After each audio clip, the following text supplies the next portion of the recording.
పాటు జరగనున్నాయి. షిరిడి సాయికృప నగర్లోని శ్రీ లక్ష్మీనరసింహ స్వామి ఆలయంలో అంగరంగ వైభవంగా నిర్మించేందుకు ఆలయ కమిటీ అన్ని ఏర్పాటు చేస్తుంది. ప్రస్తుతం మనం ఇక్కడ ఏదైతే షిరిడి సాయికృప నగర్లోని లక్ష్మీనరసింహ స్వామి ఆలయంలో ఉన్నాం. ఇక్కడ బ్రహ్మోత్సవాలకు సంబంధించిన ఏర్పాట్లలో భాగంగా ఈరోజు అనేక ఏర్పాట్లు సైతం చేస్తున్నారు. ఎందుకంటే ప్రతి ఏటా నిర్వహించే బ్రహ్మోత్సవాలకు ఒక ప్రత్యేకత ఉంది. గత కరోనా కష్టకాలంలో 2 సంవత్సరాలు నిర్వహించకపోయినప్పటికీ ఈసారి భారీ ఎత్తున పెద్ద ఎత్తున నిర్వహించేందుకు ఇక్కడ ఆలయ కమిటీ నిర్వాహకులు ఏర్పాటు సైతం ముమ్మరంగా చేస్తున్నారు.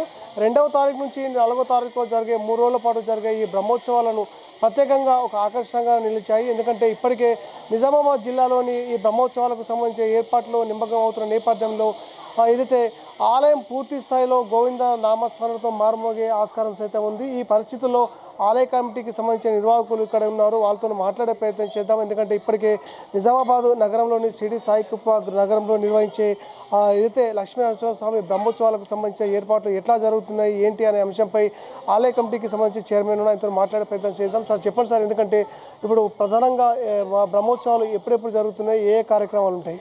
2, 3, 4 నాడు భారీ ఎత్తున నిర్వహిస్తున్నాము. ఇది 16వ బ్రహ్మోత్సవాలు. భక్తులందరూ అధిక సంఖ్యలో పాల్గొని స్వామివారికి కృతజ్ఞతలు. చెప్పండి, ఎందుకంటే 16 సంవత్సరాలుగా నిర్విరామంగా ఈ బ్రహ్మోత్సవాలు నిర్వహిస్తున్నారు. ఈ సంవత్సరం ఎట్లా ఉండబోతున్నాయి, ఏ కార్యక్రమాలు ఉంటాయి? ప్రతి సంవత్సరం కూడా నిర్వహించే కార్యక్రమంలో భాగంగా ప్రతి వైశాఖ మాసంలో ద్వాదశి నుండి చతుర్దశి వరకు కూడా 3 రోజులు కార్యక్రమాలు ఉంటాయి. తర్వాత 4వ తేదీ చివరి రోజు రథోత్సవం కూడా జరుగుతుంది. అదేవిధంగా గత 16 సంవత్సరాలుగా నిరంతరాయంగా ఇక్కడ బ్రహ్మోత్సవాలు నిర్వహించడం జరుగుతుంది. కాలనీ ఏర్పడిన తర్వాత 2001 సంవత్సరంలోనూ 2002 సంవత్సరంలో ఇక్కడ ఆలయ నిర్మాణం జరిగింది. ఆలయ నిర్మాణం జరిగిన తర్వాత ప్రతి సంవత్సరం కూడా ఈ వైశాఖ మాసంలో 3 రోజుల పాటు బ్రహ్మోత్సవాలు జరుగుతాయి. ఈ కార్యక్రమానికి నగరంలోని ప్రజలే కాకుండా చుట్టుపక్కల గ్రామాలైనటువంటి ఈ చుట్టుపక్కల ఉన్నటువంటి ప్రతి గ్రామం నుండి కూడా భక్తులు అశేష సంఖ్యలో వస్తారు. అదేవిధంగా ప్రతి శనివారం రోజు కూడా ఇక్కడ అన్నదానం జరుగుతుంది. ఈ కార్యక్రమంలో అందరూ కూడా భక్తులందరూ కూడా పాల్గొని విజయవంతం చేయాలని కమిటీ తరఫున కోరుచున్నాం. సో ఇది చూస్తున్నాం. ఎందుకంటే ప్రతి వైశాఖ మాసంలో నిర్వహించే ఈ లక్ష్మీనరసింహ స్వామి బ్రహ్మోత్సవాలు అంగరంగ వైభవంగా నిర్వహించేందుకు ఇక్కడ ఆలయ కమిటీ నిర్వాహకులు ఆ ఏర్పాట్లలో నిమగ్నమయ్యారు. ఇప్పటికే ఆలయానికి సంబంధించిన రంగులతో పాటు ఇక్కడ ఏర్పాట్లు సైతం పూర్తి స్థాయిలో జరుగుతున్నాయి. ఎందుకంటే 3 రోజుల పాటు అత్యంత వైభవంగా ఇటు గోవింద నామ స్మరణతో ఈ ఆలయం మారుమోగనుంది. ఈ పరిస్థితుల్లో ఆలయ అర్చకులు సైతం ఉన్నారు. ఆలయ అర్చకులు సైతం వాళ్ళతో మాట్లాడే ప్రయత్నం చేద్దాం. ఎందుకంటే ఇప్పుడు ప్రతి సంవత్సరం ఈ బ్రహ్మోత్సవాలు ఏర్పాటు చేస్తున్నారు కదా, ఇప్పుడు రేపు జరగబోయే 2వ తారీఖు జరగబోయే కార్యక్రమాలు ఏమేమి ఉంటాయి? జై శ్రీమన్నారాయణ. ఇది 16వ బ్రహ్మోత్సవ వార్షికోత్సవాలు కావున భక్తులు అధిక సంఖ్యలో పాల్గొని స్వామివారికి కృపకు పాత్రలు కాగలరు.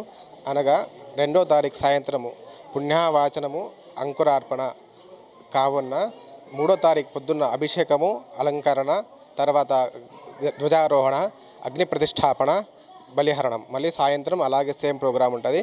4వ తారీఖు పొద్దున్న అభిషేకము అలంకరణ, తర్వాత ధ్వజారోహణ, అభిషేకము, కళ్యాణం ఉంటుంది. కావున భక్తులు అధిక సంఖ్యలో పాల్గొని స్వామివారి కృపకు పాత్రలు కాగలరు. జై శ్రీమన్నారాయణ.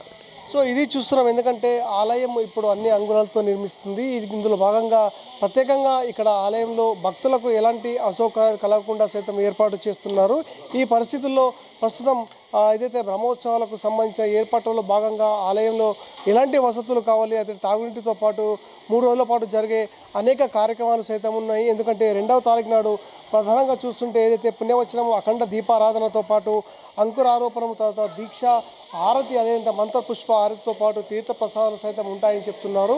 ప్రధానంగా చూస్తుంటే ఏదైతే 3వ తేదీ నాడు ఏదైతే స్వామివారికి పంచామృతాభిషేకం, అగ్ని ప్రతిష్ట, అదేవిధంగా నిత్య హోమము, ధ్వజారోహంతో పాటు బలిహరణము, తీర్థ ప్రసాదాలు సైతం ఆ రోజు సైతం ఉంటాయని చెప్తున్నారు. మరోవైపు చివరి రోజు ఎందుకంటే 4వ తారీఖు నాడు ఉదయం 6 గంటల నుండి స్వామివారికి పంచామృతక పాటు నిత్య హోమము, 11 గంటలకు శాంతి కళ్యాణము, అదేవిధంగా అనంతరం పూర్ణాహుతి జరుగుతుందని చెప్తున్నారు. ఎందుకంటే ఇక్కడ జరిగే ఈ కార్యక్రమంలో భాగంగా చివరి రోజు మాత్రం అత్యంత వైభవంగా రథోత్సవాన్ని నిర్మిస్తామని చెప్తున్నారు. ఎందుకంటే ఈ రథోత్సవంలో విశేషంగా నిజామాబాద్తో పాటు అనేక మంది ఇతర ప్రాంతాల నుంచి సైతం నలుమూల నుంచి సైతం ఇక్కడ వస్తుంటారు. ఎందుకంటే ఈ బ్రహ్మోత్సవాల్లో భాగంగా 3 రోజుల పాటు ఇటు ప్రధానంగా ఆలయంలో ఎలాంటి వసతులకు ఇబ్బందులు కలగకుండా భక్తులకు అన్ని ఏర్పాట్లు సైతం చేస్తామన్నారు. ఎందుకంటే ప్రతి ఏటా నిర్వహించే ఈ బ్రహ్మోత్సవాలకు ఈరోజు ప్రత్యేకత సైతం ఉంది. ఎందుకంటే గత 16 సంవత్సరాలుగా ఈ బ్రహ్మోత్సవాలు అత్యంత వైభవంగా నిర్వహిస్తున్నాము. ఈ పరిస్థితుల్లో ఈ సంవత్సరం సైతం మేము దీనికి సంబంధించిన ఏర్పాట్లు బ్రహ్మోత్సవాలు అత్యంత వైభవంగా భక్తి శ్రద్ధలతో నిర్మిస్తామని చెప్పేసి ఆలయానికి సంబంధించిన కమిటీ సభ్యులు సైతం చెప్తున్నారు.